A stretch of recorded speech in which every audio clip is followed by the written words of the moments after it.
Hello and most welcome to 893. We are really progressing here. I noticed actually in the previous lecture that my eyes were dwindling. This is one of these days where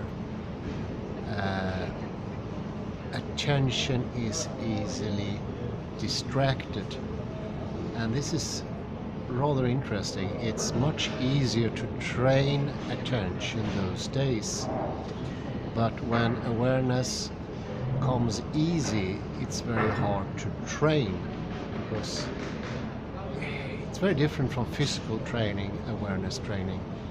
And one of those reasons is that the whole spiritual or mental or soulful aspect of our existence is so very different in some regions from the physical sphere, and this random division between body and mind makes it very hard for us to see the differences. It's sort of, by making a division, it blurs out the real differences between mind and body. So it's rather interesting noticing that. I'll see if I during this lecture will be more able to not being distracted, and see if I can train that a little bit. I will look into it in the following lecture. I think I established how blocking out and making a space for oneself in a limited sense makes that space become smaller, more limited, less accepting, and less comprehensive, expansive, or accepting. Maybe that's the word.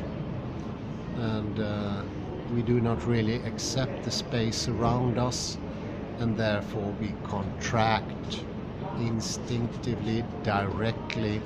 We make our the living part of ourselves instantly smaller, more constricted. The same goes for time. By dwelling too much into the now, we make what is absent, the future and the past, something that bring about the now. Remember, in many languages there is no word for now, but there is always words for either. It's very close to this word from Bergson, probation, or hustle, retention. But now is a very seldom used word, especially in this very limiting sense. And to make a now, we need to cut out the wholeness that existed before. And that is a partitioning. So now can only come into existence by taking away things. It's a little bit like chopping out a statue out of a solid piece of marble. To do that, you need to get rid of everything that is around it, and when you do that, you define the statue. It becomes clearer, sharper, but at the expense of what used to be around. So the construction of the now, which is fairly recent, came at the same time as late period of the Iliad and the Odyssey. Somewhere in pre-Socratic time now became a thing. It wasn't something before. And this is the reason, of course, it's good proof as well for the existence of the present now, all the paradoxes coming about.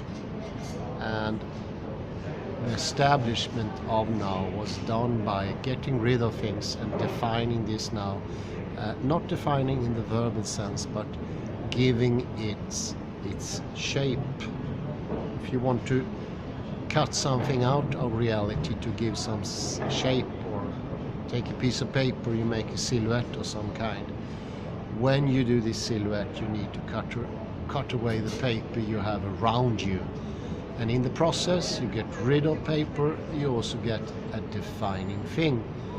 And while clinging to this thing, as we do, as the pre-Socratic did already, it's incredibly obvious in Parmenides. For him, it is all existence. And to have all existence, you have all now. Because existence in the ontic way can only be in the light of a now. So in this way, time and space, they do play together in the most odd way.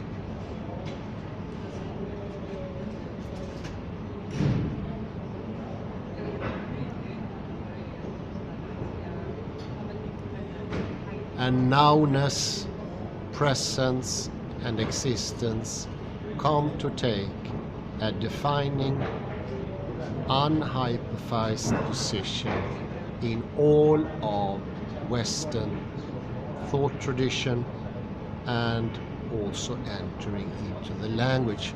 And that is important to understand. It's not a thing just of philosophy, mathematics, and so forth, science. It is in our language. Otherwise, if it weren't in the life word, it would not have been understood, transferred, and transmitted. That would not have been possible. This is absolutely wrong to think about presencing as being something exclusively a part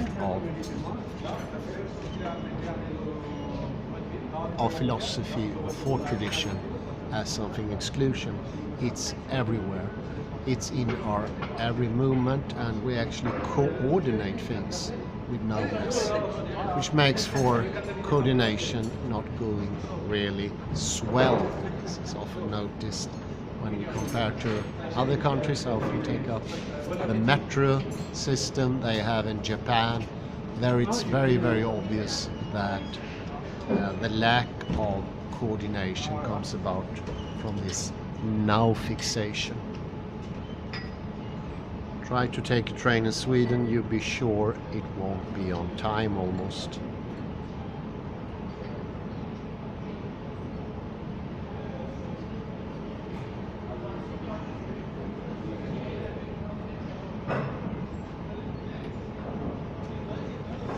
And this is also the main project of Jacques Derrida. I entered into the metaphysics of logocentrism, but I had a pre-take of what logocentrism was that sort of blocked out the possibility for a complete understanding of what it was. Part of that reason was fixation on the present, in my case as well, and that blocks out the understanding of the metaphysics of presence. It's very interesting. So both opened up at the same time. Once I was more able to take in past and future and let the harsh division line become extended, it's a bit more I could reach out into the past, and I can feel that there is more time about. And this rhymes so good with Susie Froebel's idea of fractality, where fractality is an opening up of time. Fractal time is the allowing of past and future to come into the picture. They do not need to be demanded in. It's quite enough to just let them be as they are. They don't demand any specific attention. What we could do is stopping shunning them or marginalizing them. Let them be what they are, and by the allowing process, all of a sudden this sharp line, which could be felt like a friction in the mental sphere, friction in the body sphere of stress, of these movements arranging themselves, in a specific causal and effect order, and this had the sense of this is happening by itself without any of my assistance being necessary.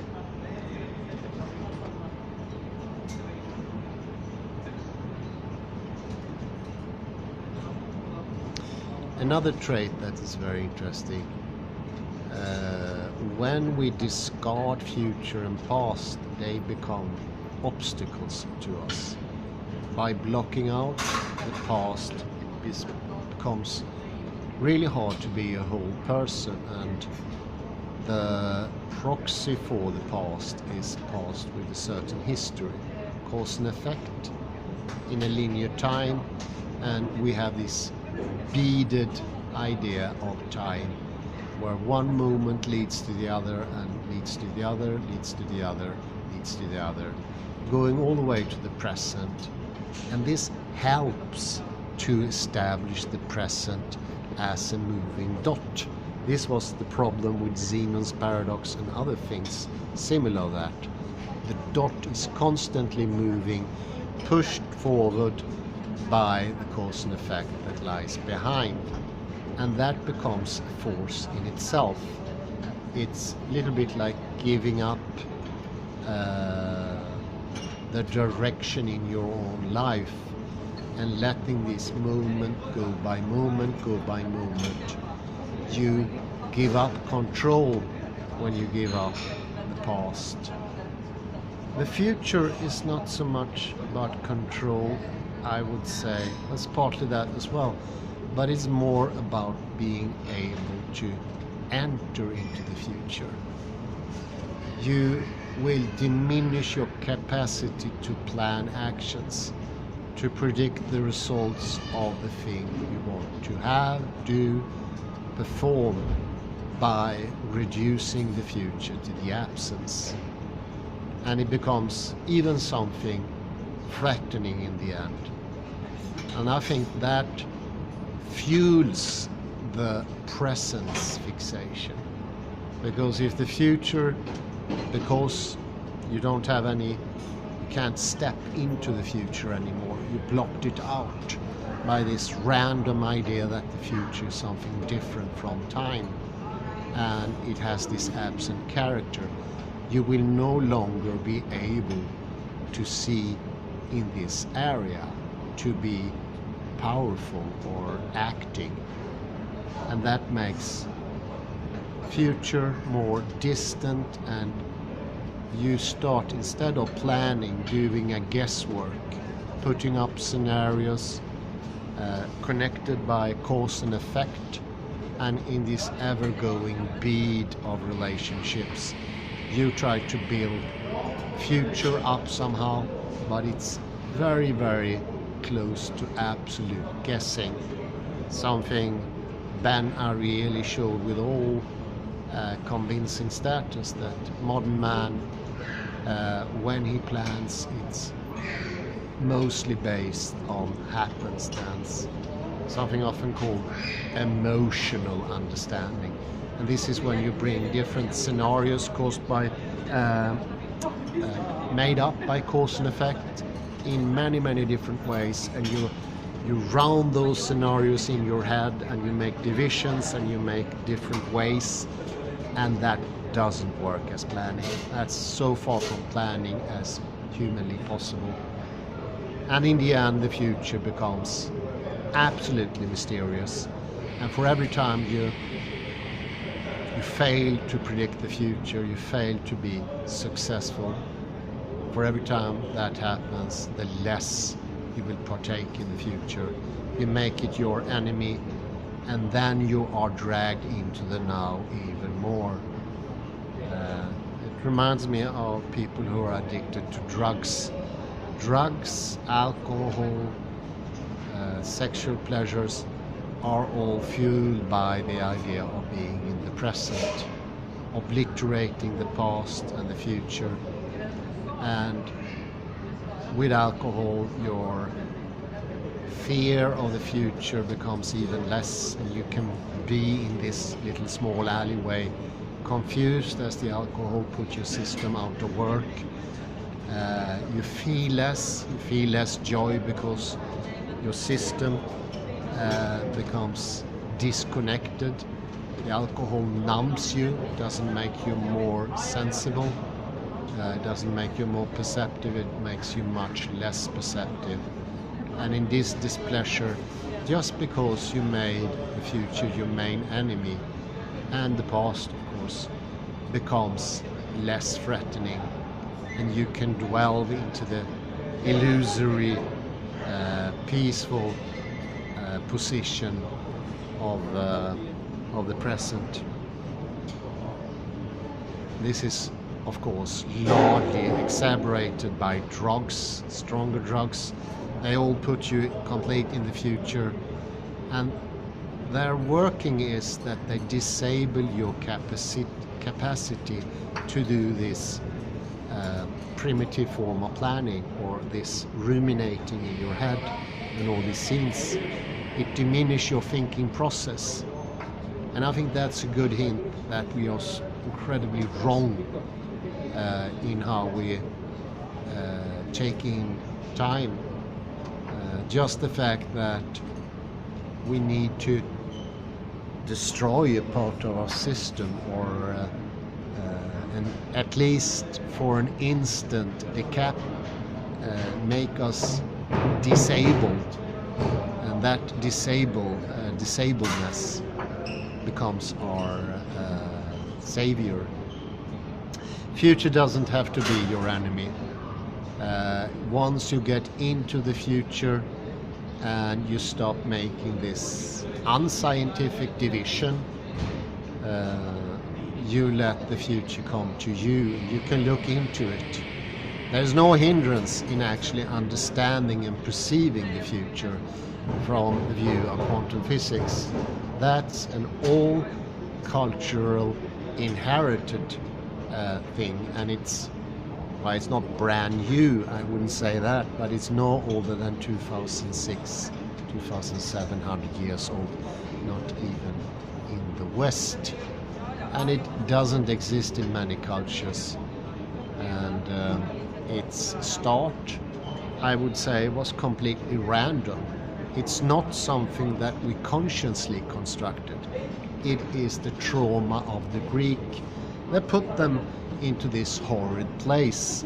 All Greek complained about the future, not being able to plan it, to see into it, and they used instead these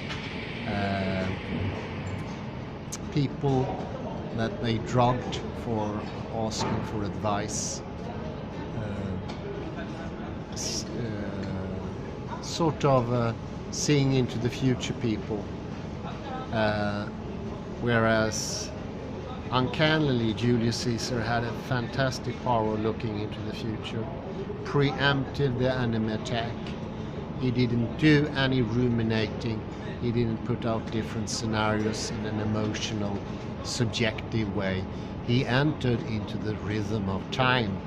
And if you do enter into the rhythm of time, remember fractality. You can understand the future. Of course, this is very firmly established in our history. I would say even more in everyday life and in our language and in our culture of being, even stronger than in philosophy. And it becomes a hinder, and our whole drug culture, I would say, is created by this.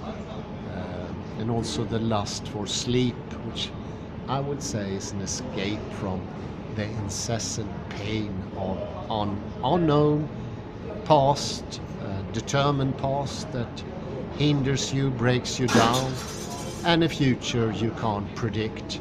Unpredictability is close to what I would call this not being localized in space.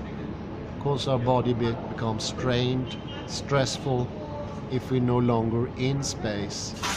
In the same way, our mind body, when it doesn't know where it's going, it needs to know where it's going in time. But we almost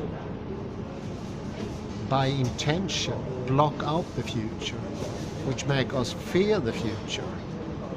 And for every time we do not manage to control the future and make prediction with happy outcomes, make long-term predictions that Dan Ariely shown so clearly, has become so unusual. Everything is short-term now. Our whole society is being sucked up in the worship of the now. No doubt about it.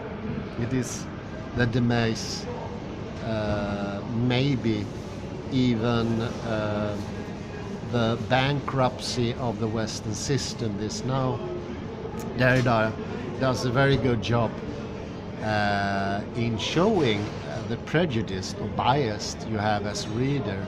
I notice now how incredibly preempted my ideas of everything around me are now, and that I don't allow for any, can you say, freedom in time. I decide in advantage with my scenarios and my cause and effect how time should develop. I don't care about that. I actually know that cause and effect is something I make up myself, and that it's mostly hindering to understand outcomes of reality. Time itself doesn't follow cause and effect. It's a Western construct. But somehow, it's not until you have a gestalt that you will be able to question that. As I said so many times, that gestalt was given by Rudolf Gachet. Long live him and long live the country, the very little diminished country of Luxembourg. And I will try to add here a sketch about Luxembourg here in